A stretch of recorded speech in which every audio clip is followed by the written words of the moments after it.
Bem, pessoal, esse vídeo aqui ele é um pouco diferente dos demais. Eu pretendo apresentar para vocês, de certa forma, uma pesquisa que eu fiz dentro do meu mestrado.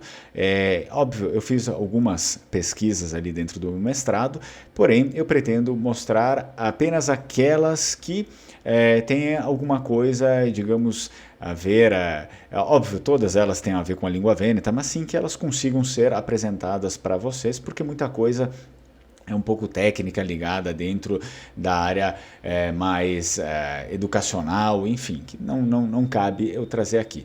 Antes disso, curte o vídeo, se inscreve no canal, não deixa aí de ativar o sininho das notificações, é muito importante que você faça isso para receber o conteúdo.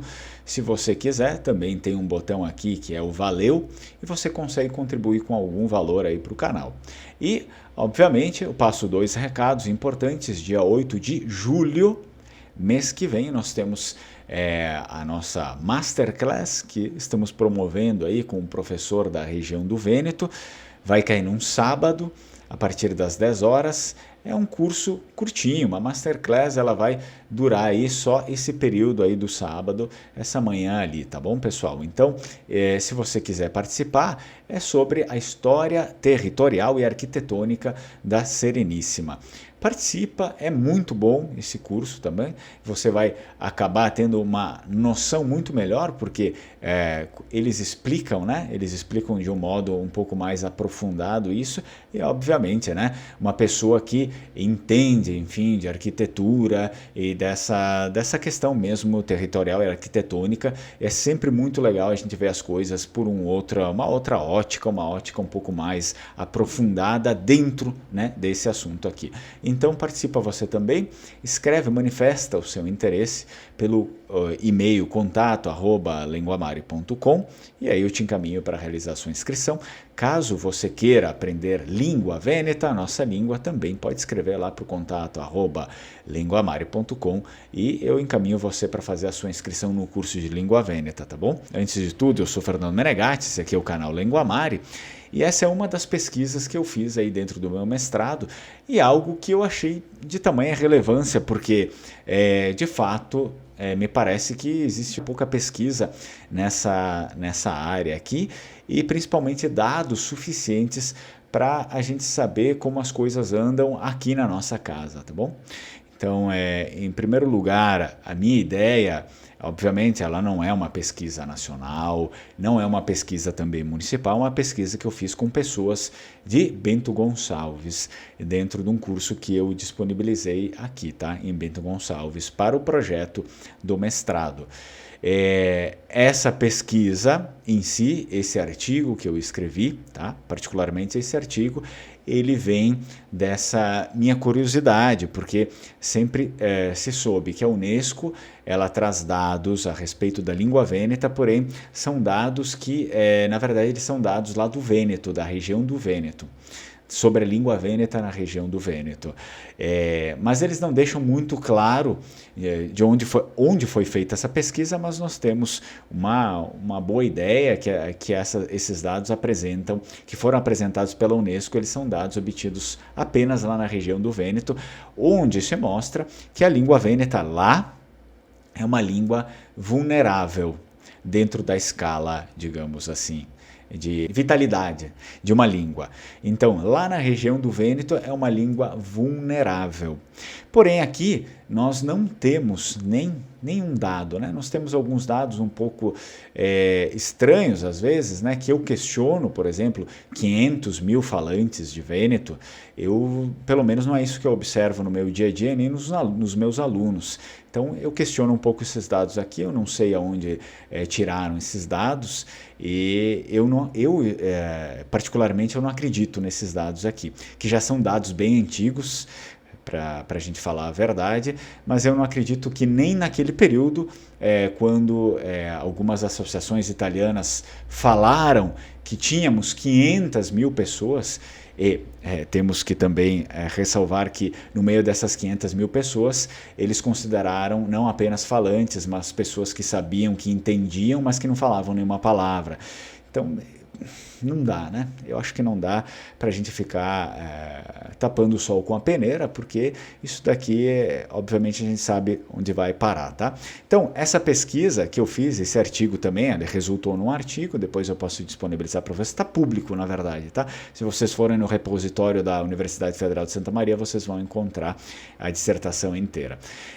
Esse artigo se chama Estudo da Vitalidade da Língua Vêneta nos participantes de um curso livre de Vêneto em Bento Gonçalves. Como eu falei para vocês, eu fiz aqui em Bento Gonçalves, mas mais ou menos eu considero que, digamos, esse estudo ele um pouco reflete um pouco de toda a região, tá bom?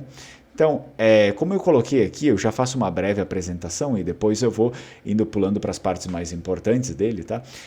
Como o resumo, ele diz algumas coisas que são fundamentais para a gente entender. Tá? As diretrizes para definição entre língua e dialeto são superficiais e ocorrem apenas por meio de um contexto político, quase sempre imbuído de preconceito linguístico.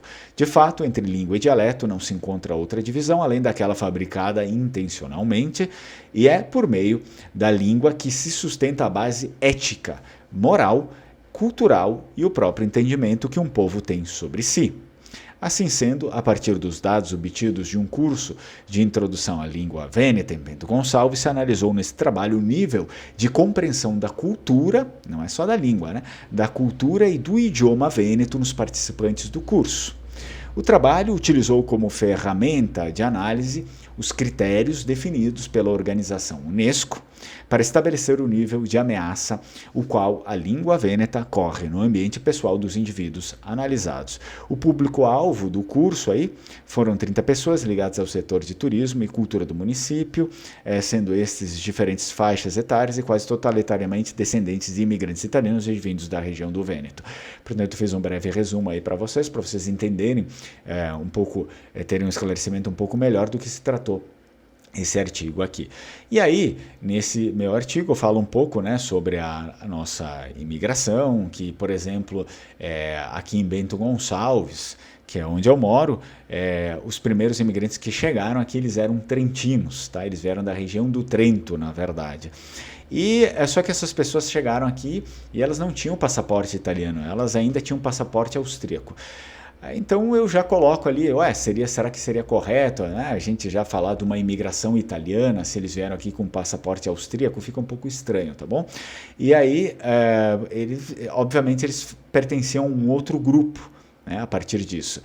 E então eu coloco aqui que num segundo momento, a partir de 1875, inicia a chegada de outro grupo, advindo lá da península, que são os vênetos, que recém haviam sido anexados ao Reino da Itália através de um plebiscito de 1866, considerado um plebiscito fraudulento pela população vêneta, por supostamente o Reino da Itália não ter respeitado os votos contrários à União. Ainda que os vênetos tenham entrado em território nacional com um passaporte italiano, não deixavam de ser parte de um outro grupo, diferente daqueles que vieram do Trento, né? Portanto, o termo italianos, e eu deixo bem claro aqui, tá? O termo italianos não cumpre exatamente o seu papel, pois, a rigor, essas populações não se constituíam em um povo único. Aliás, né, é um erro comum ao se estudar os italianos e compreendê-los como uma só coisa. Então, nós temos aqui o Milza, né, 2006, é uma referência que eu coloquei aqui, que ele também, né, ele me apoia nessa ideia. É um erro comum ao se estudar aí os italianos e compreendê-los como uma só coisa. Eu destaco algumas coisas da história, também algumas reivindicações que ocorrem ou ocorreram lá no Vêneto pela língua e cultura vêneta nas escolas vênetas, cursos de língua vêneta que acontecem lá no Vêneto, e também eu falo um pouco sobre a preservação da identidade no Vêneto e depois em Bento Gonçalves. Acho que são aspectos interessantes da gente abordar aqui, nem que eu tenho que fazer um segundo vídeo, tá? Olha só, a organização Unesco, em sua publicação de 2009, chamada Atlas das Línguas do Mundo em Perigo, lista somente línguas e não dialetos. Só línguas, enfim, línguas vivas, né? De todo o mundo. E quando ele fala sobre não lista dialetos, ou melhor, quando eu falo não lista dialetos, quer dizer que não lista, digamos, possíveis vamos lá, corrupções de línguas nacionais, né? Por exemplo, variações da língua nacional. Ele não vai citar essas línguas aqui dentro do Atlas, ele não considera essas variações de línguas nacionais como línguas, mas apenas dialetos daquelas línguas nacionais. Mas o Atlas, ele tem línguas mesmo, línguas que se desenvolveram sozinhas, separadas. Olha só, de todo o mundo, e entre essas línguas aqui se encontra também o Vêneto, representada aí pelo nome Venetan, com o código de reconhecimento de identificação da ISO 639-3VEC. Então, a ISO 639-3VEC classifica o Vêneto como língua vulnerável.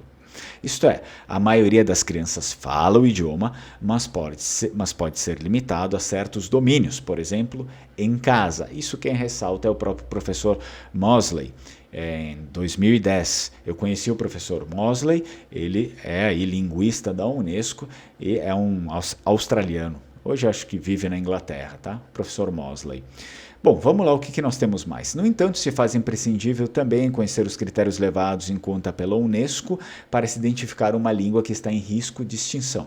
Isso que é importante, que a gente conheça os critérios da vitalidade da língua. E então eles apontam esses critérios aqui, ó. Normalmente a língua passa a correr risco de extinção quando não cumpre ou alguns dos critérios científicos a seguir. Isso aqui é muito simples, né? A gente pode fazer até uma análise, a partir desses critérios, a gente pode fazer uma análise dentro da nossa própria família, até você, tá bom? Se você não cumpre apenas um, ou mais desses critérios aqui, quer dizer que o Vêneto já não existe mais, ou está sob risco de extinção, ou já não existe mais aí na sua família ou na sua cidade. Olha só, o primeiro critério. Transmissão da língua de uma geração para outra. Está sendo transmitido para as crianças? Ah, não, mas o nono lá fala. Sim, mas o nono ele não vai mais transmitir para ninguém. Ele vai morrer e ninguém mais vai ter a língua. Está sendo transmitido para as crianças? Aqui, praticamente não. Né? Aqui não. Posso dizer que não. Segundo, número absoluto de falantes é considerado. Né? Eu já questionei aquele número lá, até mesmo porque não são só falantes que eles colocaram naqueles 500 mil, então se a gente for falantes vai reduzir talvez nem 100 mil. Porcentagem de falantes sobre a população total também tem que ser considerado. Uso da língua nas diversas esferas públicas e privadas, prefeitura, né? Nesses lugares, escolas, shopping, comércio, se fala aí? Se não falar, já está em risco de extinção. Reação a novas mídias, ou seja, tem programa de TV sendo feito, tem rádio. Rádio eu sei que tem em alguns lugares, mas não é todo mundo que ouve, mas mesmo assim são poucos lugares, né? É insuficiente, são coisas insuficientes para se manter uma língua. Precisa realmente de uma produção substancial, filmes, enfim. Existência de materiais didáticos e de aprendizagem de línguas também é algo interessante se tem alguma coisa, mas também é insuficiente. Comportamentos e políticas linguísticas em nível institucional e governamental, uso e status oficial. Também não dá para considerar. Atitude dos membros da comunidade em relação à sua própria língua, tipo e qualidade da documentação, né, do que é escrito aquilo, o que está sendo escrito, se considera também a qualidade, não? Uma piadinha, vamos botar livrinho de piadinha, isso aqui né? Tudo bem, tem seu mérito, mas é considerado também, né? Todo o tipo de documentação a língua precisa estar ali, né? Não simplesmente coisas, enfim, de baixo nível, mas também médio e alto nível. Se a língua não contempla isso, ela também está em extinção. Bem, eu acredito que assim, eu vou deixar para um próximo vídeo, tá? O restante da análise, porque nós já estamos passando de um tempo aí considerável, eu não gostaria de ficar com ele muito longo. Então eu te convido para assistir o próximo vídeo e a gente acompanhar esse meu artigo, essa minha pesquisa. Eu agradeço vocês, novamente, Strucon, tchau, tchau.